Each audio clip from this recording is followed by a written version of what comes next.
কোরআন ও সুন্নাহ অনুযায়ী চলতে একটু সাধনা লাগবে। যে সাধনা করবে সে কামিয়াব হয়ে যাবে, যে সাধনা করবে সে করবে না সে কোনোদিন কামিয়াব হতে পারবে না। তুমি কেন বুঝো না? জেলখানায় যাইতে কোনো কষ্ট লাগে না, কিন্তু বালাখানায় উঠতে হাজারো সাধনা করার দরকার। জেলখানায় যাইতে চাও, মেজাজ খারাপ হইতে একজন মানুষের মাথার বাড়ি দিয়া দাও। একজন মানুষের মাথার উপরে রাগে বাড়ি দিছে, লোকটা কারবার শেষ। এখন অবস্থা কি জানো? সিআইডি, ডিবিএনএসআই, পুলিশ, গোটা প্রশাসন তোমার পিছনে লাগিয়া গেছে। আসামি কোথায় আছে? তুমি যেখানেই থাকো না কেন, তোমাকে ধরিয়া খুঁজিয়া হাতের মধ্যে হ্যান্ড কাপ লাগাইয়া তোমাকে জেলখানায় ঢুকাইয়া দেওয়ার দায়িত্ব সরকার নিয়ে নিছে। জেলখানায় ঢুকতে কোনো সাধনা নাই, কোনো কষ্ট নাই, কিন্তু বালাখানায় যদি উঠে যাও হাজারো সাধনা করতে হবে। কি এই পড়ো, এই লিখো, এই পরীক্ষা দাও, এই রাতে উঠো, এই সমস্ত বন্ধুরা খেলে তুমি খেলতে পারবে না। সবাই বেড়াতে যায়, তুমি বেড়াতে যেতে পারবে না, তোমাকে পড়তে হবে। সবাই ঘুমাবে, তুমি ঘুমাতে পারবে না, তোমাকে রাত্র জাগিয়া পড়তে হবে। যদি রাত্র জাগিয়া পড়তে পারো, সাধনা করতে পারো, তোমার রেজাল্ট ভালো হয়ে যাবে, তুমি বিসিএস ক্যাডার হয়ে যাবা। তোমার জন্য গাড়ি, বাড়ি, বাংলো, কত আপ্যায়নের ব্যবস্থা হয়ে যাবে। ঠিক যারা সাধনা করবা মাওলাকে পাওয়ার জন্য, যারা সাধনা করবা জান্নাতে যাওয়ার জন্য, ফজরের সময় আজান হয়ে গেছে, প্রচন্ড শীত, ল্যাপের মধ্যে লাত্তি দিয়া গোসল ফরজ, গোসল করিয়া যারা নামাজে দাঁড়াবা, আমার মাওলা পাক রব্বুল আলামিন তাদেরকে জান্নাতের ব্যবস্থা করিয়া দিবে। সমুদ্রের মধ্যে কাজ করো, পূজা করি না শুকায় গেছে, কিন্তু পানির মধ্যেও ডুব দিয়া তুমি পানি পান করো না, সাধনা করে মাওলায় তোমাকে জান্নাতের ব্যবস্থা করিয়া দেবে। আল্লাহ তুমি কবুল করিয়া নাও। অল্প বয়সের নারী রাখলে কত টিচারি ফাইজলামি সহ্য করতে হয়। নবীর প্রেমে পড়িয়া নারী রাখো, আমার নবী খুশি হয়ে যাবেন, তিনি তোমাকে সুপারিশ করিয়া জান্নাতে নিয়ে যাবেন। কিন্তু যারা নামাজ পড়বে না, রোজা রাখবে না, হে মুসলমান বাবারা, এ আমার মোমেন বাবারা, পর্দার মা বোনেরা, আল্লাহ পাকের মোমেন বান্দা মানে যখন মৃত্যুর আসার খেয়া পুরিয়া যাবে, আল্লাহ পাক ডাকবে ফেরেশতারে, আমার বান্দা আমার বান্দি এত সাধনা করে কোন জান্নাত কামাই করছে, খবরদার ওই জান্নাত খানা না দেখাইয়া রূহ কবজ করবি না। আল্লাহ পাকের মোমেন বান্দা বলে যখন মৃত্যুর আসার খেয়া পুরিয়া যাবে, তার স্বপ্নের মধ্যে দেখতে পারে জান্নাতের দরজাগুলি টাস টাস করিয়া খুলিয়া গেছে, জান্নাতের হুর গিলমানরা জাওয়াহিরের মালা নিয়া দাঁড়ায় রইছে, বলবে আল্লাহ তাখাফু ওয়ালা তাহজানু ওয়া আবশিরু বিল জান্নাতিল্লাতী কুনতুম তুআদুন।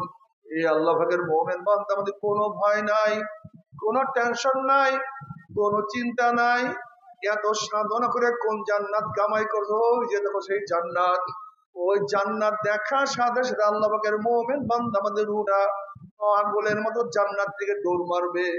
কখন যে শরীরটা ঠেরু বাইর হইয়া যাইবে, আল্লাহ পাকের মুমিন বান্দা আমাদের কোনো কিছু টেরো করতে পারবে না। আল্লাহ আল্লাহ তুমি কবুল করিয়া নাও। যখন কবরে যাবা, যেরকম বাড়ির মালিকের সাথে পরিচয় করিয়া যদি ঘরের মধ্যে যাও, কোনো টেনশন নাই।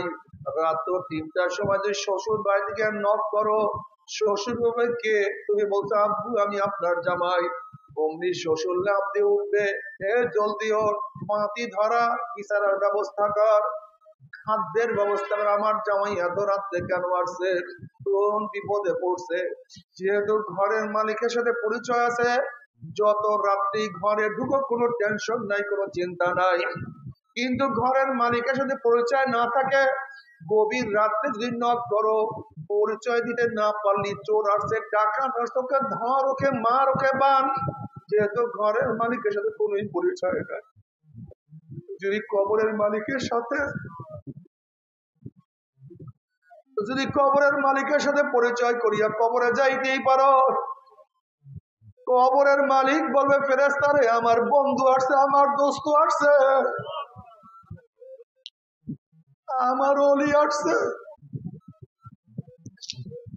আমার বন্ধুর শরীরের মধ্যে জান্নাতের পোশাক লাগাইয়া দে, জান্নাতের বিছানা বিছাইয়া দে, জান্নাতের নাচ নিয়ে মধ্যে তোর গোটা কবরটাকে ভরিয়ে দে। আল্লাহ আল্লাহ তুমি কবুল করিয়া নাও। এই আমতের মালিকের সাথে পরিচয় করিয়া কে আমতের মাথা উঠতে পারলে এই আমতের মালিক ডাকিয়া ডাকিয়া আরো সেনেতে জায়গা করিয়া দিবে। মিজানের মালিকের সাথে পরিচয় করিয়া মিজানে পাল্লায় উঠতে পারলে মিজানের মালিক তোমার নেকের পাল্লা ওজন করিয়া দিবে। وَإِن مِّنكُمْ إِلَّا وَارِدُهَا كَانَ عَلَى رَبِّكَ حَتْمًا مَّقْضِيًّا ثُمَّ نُنَجِّي الَّذِينَ اتَّقَوْا وَنَذَرُ الظَّالِمِينَ فِيهَا جِثِيًّا। পুলসরাতের মালিকের সাথে পরিচয় করিয়ে দিয়ে পুলসরাত উঠতে পারো, পুলসরাতের মালিক তোমাকে পুলসরাত পানি দিয়ে জান্নাতে নিয়ে যাবে। জান্নাতে যাওয়ার পরে জান্নাতের মালিক সালাম কাওলাম মির রাব্বির রহিম, শুধু শান্তি আর শান্তি। আল্লাহ কবুল করিয়া নাও। কিন্তু কবরের মালিকের সাথে পরিচয় না করে যদি কবরে যাও, ও যুবক বাবারা, ও মুরব্বী বাবারা, ও আমার পর্দার মা বোনেরা, যদি কবরের মালিকের সাথে পরিচয় না করিয়া কবরে যাও, কবরের মালিক বলবে হে কবরের মাটি আমার দুশ্মন, আমার শত্রু আছে, ওর সাথে আমার কোনোই পরিচয় নাই। এ কবরের মাটি চাপ দে, অমনি কবরের দুই পাশের মাটি এত ধরে চাপ মারবে, এক পাথরে হাঁটি আর এক পাথরে লাগাইয়া পালাইবে। এ ফেরেশতারা কবরের মধ্যে আগুন ধরাইয়া দে, অমনি কবরটা হুফরাতুম মিন হুফরাইন নার, একটা আগুনের কুয়া হইয়া যাবে। এ সাপ জড়াইয়া ধর। নবী আলাইহিস সালাতু ওয়াস সালাম ফরমান, ওই সাপ এত বিষাক্ত হবে, লাউ নাফাকা ফিল আরদি মা আনবাতাত খাদরা, দুনিয়ার কোন কর্নার থেকে যদি সাপ ফুঁক মারত, গাছপালা তরুলতা সব পুড়িয়া সারকার হইয়া যাইত, একটা ঘাস পর্যন্ত জমিনের উপরে মাথা তুলতে পারত না। মাওলা মাফ করিয়া দে।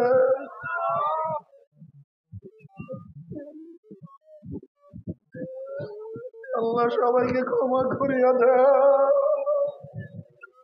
সবাইকে ক্ষমা করিয়া দে। ও বাবা রে,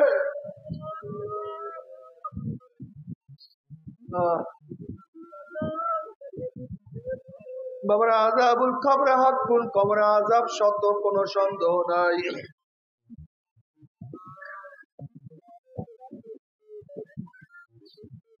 আমি একবার খুলনায় মাহফিলে গেলাম, এক ব্যক্তি তার ছেলেকে নিয়ে আমার কাছে আসছে, আসিয়া বলছে হুজুর আমার ছেলেটা হাফেজ, দেখেন আমার ছেলেটা কি বলে। আমি বললাম বাবা তুমি কি বলতে চাও বলো। তখন ছেলেটা বলে হুজুর আমার বাড়ির সামনে একটা কবর, আমি যখন মাগরিবের পরে ঘরের থেকে নামলাম, হঠাৎ যখন কবরের দিকে আমি চক্ষু দিলাম, নজর করলাম, দেখি কবরের মধ্যে আগুন, দেখি ছেলের চেহারা পরিবর্তন হয়ে গেছে। বাবা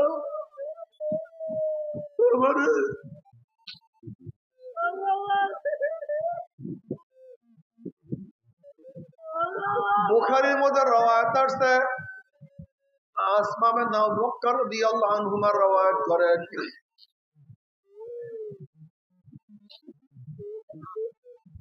নবী আলাইহিস সালাতু ওয়াস সালাম খুতবা দেওয়ার জন্য দাঁড়াইলেন, যখন কবরের বয়ান শুরু করলেন, দাফজাল মুসলিমুনা দাফজাতান, নবী আলাইহিস সালাতু ওয়াস সালাম যখন কবরের বয়ান শুরু করলেন, অমনি সাহাবাদের মধ্যে এমন চিল্লা চিল্লি কান্নাকাটি শুরু হয়ে গেছে, অস্থির হয়ে গেছে। আমাদের ইমান তো এত দুর্বল, ইমান এত দুর্বল।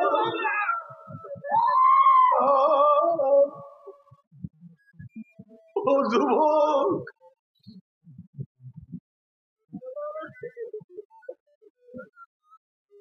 বাবারে,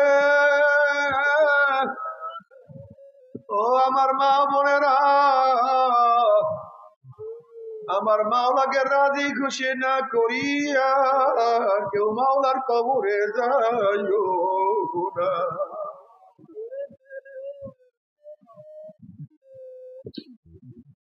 বাবারে, কি বলবো জানি না। আল্লাহ তুমি আমাকে মাফ করিয়া দাও, আল্লাহ আমাকে গুনাহ থেকে বাঁচিয়া থাকার তৌফিক দিয়া দাও। আল্লাহ আমাদের সবাইকে মাফ করিয়া দাও। বাবারে, নবী ইব্রাহিম আলাইহিস সালাম মাঝে মাঝে মাওলার ভয়ে বেহুশ হইয়া পড়িয়া যাইতেন। মাঝে মাঝে মাওলার ভয় কলিজার মধ্যে এমন কম্পন শুরু হইয়া যাইত, অনেক দূরে আওয়াজ পাওয়া যাইত। আল্লাহ পাক জিবরাইলকে বললেন, যাও জিবরাইল, আমার খলিলের কাছে সালাম পৌঁছাও এবং প্রশ্ন করো কোন বন্ধু কি বন্ধুর ভয়তে বেহুশ হইতে পারে নাকি? সে তো আমার বন্ধু, সে আমার ভয় কেন বেহুশ হইয়া যায়? জিবরাইল আলাইহিস সালাম নবী ইব্রাহিম আলাইহিস সালাম আল্লাহর তরফ থেকে সালাম পৌঁছাইলেন এবং জিবরাইল আলাইহিস সালাম বললেন, আল্লাহ পাক নিজেই প্রশ্ন করছে, কোন কি বন্ধু বন্ধুর ভয়তে বেহুশ হইতে পারে নাকি? তখন ইব্রাহিম আলাইহিস সালাম বলেন, ভাই জিবরাইল, যখন আমার পদস্খলনের কথা মনে পড়ে, কিয়ামতের কথা মনে পড়ে, মিজানের কথা মনে পড়ে, পুসরাতের কথা মনে পড়ে, তখন আল্লাহর সাথে আমার সম্পর্ক আছে, আমি সব ভুলিয়া যাই, কিছু আমার মনে থাকে না। তারা মাওলাকে কত ভয় করতেন। হাসান বসরি রহমাতুল্লাহ আলাইহি জলিল কদর তাবী ছিলেন, বহুত বড় মুহাদ্দিস ছিলেন, বহুত বড় আবেদ ছিলেন, মুস্তাহিদ ছিলেন।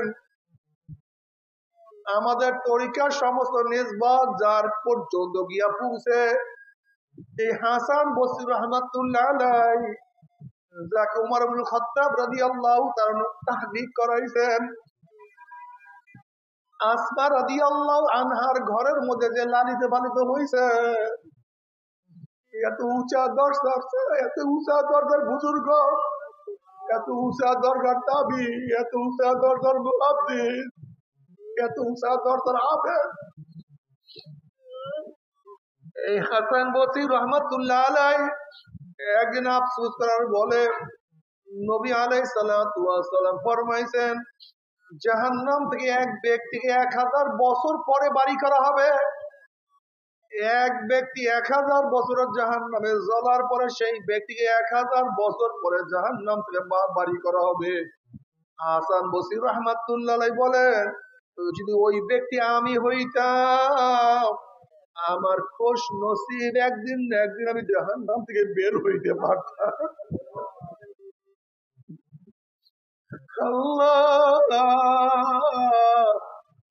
তারা মাওলাকে এত মহব্বত, এত ভয় করতেন। নবী রহমাতুল্লাহ আলাইহি বলেন, আল্লাহ যদি আমাকে মাফ করিয়া জান্নাতে লোকের জুতাও যদি বানাইয়া দেন, আমার খুশ নসিব, কমপক্ষে আমাকে জাহান্নামে যাওয়া লাগবে না।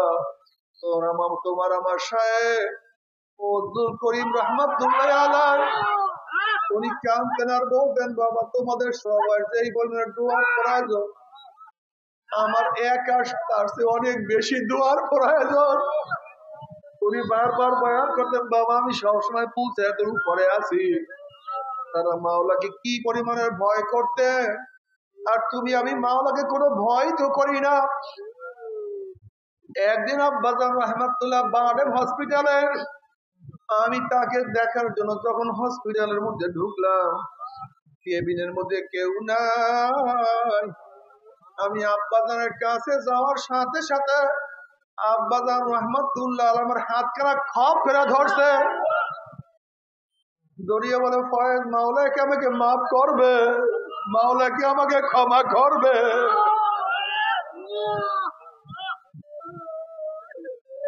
বাবারে, আমি বলবো আব্বা জীবনে আপনার স্নেহ মহাব্বত ঠিক মতো পাই নাই, সারা বছর দিনের কাজে ব্যস্ত ছিলেন। যদি আল্লাহ পাক আপনাদেরকে মাফ না করে কাকে মাফ করবে?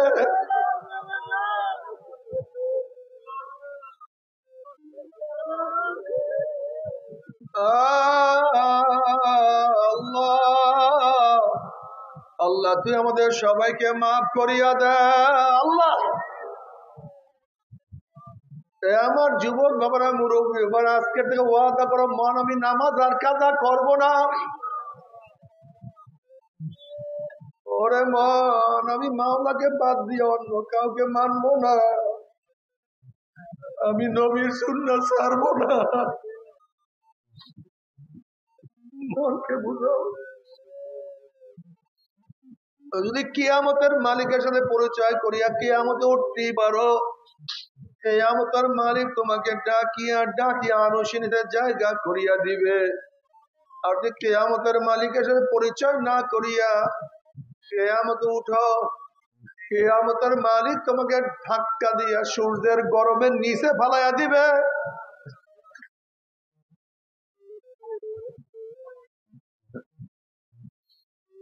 পুলসরাতের মালিকের সাথে পরিচয় করিয়া পুলতে উঠতে বলে পুলসরাত পাড়ি দিয়া চলিয়া যাবা।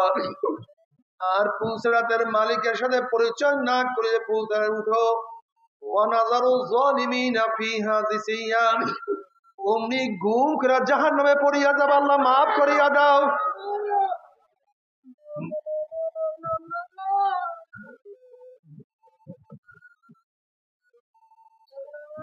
তুমি কি জানো কত পাথর আমি মাওলার ভয়ে কাঁদতে কাঁদতে নহর জারি করিয়া ফেলাইছে? নবী মুসা আলাইহিস সালাম একদিন এক জায়গা থেকে রওনা করছে, দেখে একটা পাথর কান্দে। নবী মুসা আলাইহিস সালাম বলেন, পাথর কেন কান্দো? বলে, আল্লাহ পাক জাহান্নামকে মানুষ এবং পাথর দিয়া জ্বালাইব, কুদুহান নাসু ওয়াল হিজারা। ওই মাওলার ভয়ে কান্নাকাটি করতে আসি। আপনি আল্লাহর কাছে দোয়া কর, মাওলা তোমাকে মাফ করিয়া দেয়। নবী মুসা আলাইহিস সালাম বলেন, মালিক এই পাথর তোমার ভয়ে কান্দে, তুমি তাকে মাফ করিয়া দাও। আল্লাহ বলেন, সুসংবাদ জানাইয়া দাও, মাফ করিয়া দিলাম। এই সুসংবাদ জানাইয়া মুসা আলাইহিস সালাম চলিয়া গেলেন। অনেকদিন পরে সেখানে আসার পরে দেখে পাথর আবারও কান্দে। নবী মুসা আলাইহিস সালাম বলেন, পাথর তুই কি আমার কথা বিশ্বাস করো নাই?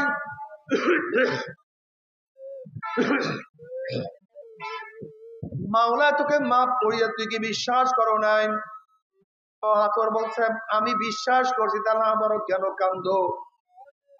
তখন পাথর বলে, আল্লাহ নবী মুসা, যদি আমি না কান্দতাম আমার দিকে আপনি লক্ষ্য করতেন না, মাওলা আমাকে মাফও করতো না। আর আমি না কানলে মাওলায় মাফও করতো না।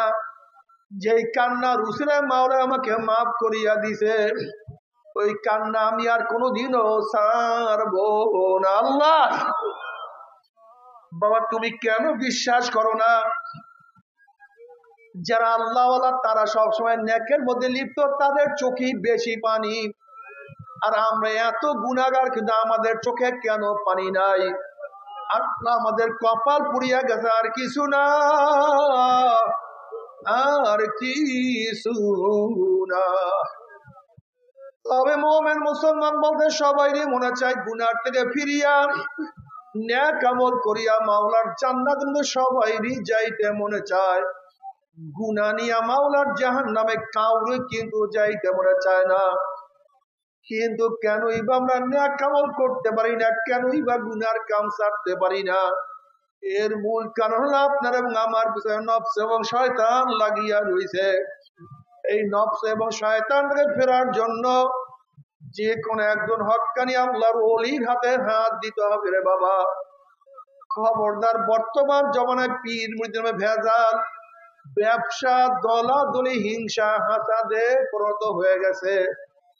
সমস্ত আল্লাহর ওলির একমত, যে পীরের 5 জন মুরিদের মধ্যে কমপক্ষে 3 জনকে দেখবেন আলহামদুলিল্লাহ সুন্নাত মুআফিক আমল আখলাক মজবুত হয়ে যাইতে আছে। গুনার কাম ছাড়তে আছে, নেকের আমল ধরতে আছে, কলব নরম হইয়া চোখে পানি আসতে আছে।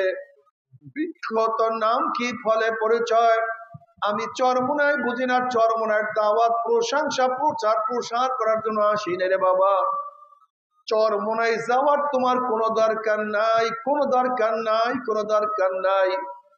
ইজার কাছে গিয়া পারো, গুনার কাম সারো, নেকের আমল ধরো, কলব নরম করিয়া চোখে পানি নিয়া মাওলার কবরে যাইও। যেরকম দুনিয়ার ঘরে আগুন লাগলে পানি ছাড়া নিভানো যায় না, ঠিক তদ্রুপ তোমার এবং আমার গুনার দ্বারা যে জাহান নামের আগুন জ্বলিয়া রয়েছে, চোখের পানি ও তার কিন্তু জাহান নামের আগুন নিভানো সম্ভব না। কাজী বাবা আমার জন্য দোয়া চাই, আমিও দোয়া করি, সবাই সবার জন্য প্রাণ খুলিয়া দোয়া করো, যেন কিয়ামতের ময়দানে গলাগলি বাঁধিয়া মাওলা একসাথে জান্নাতে যাওয়ার তৌফিক দিয়া দেয়। আল্লাহুম্মা আমিন। ও আমার পর্দার মা বোনেরা, দুই হাত তুলিয়া মাওলার ডোবে কান্দো।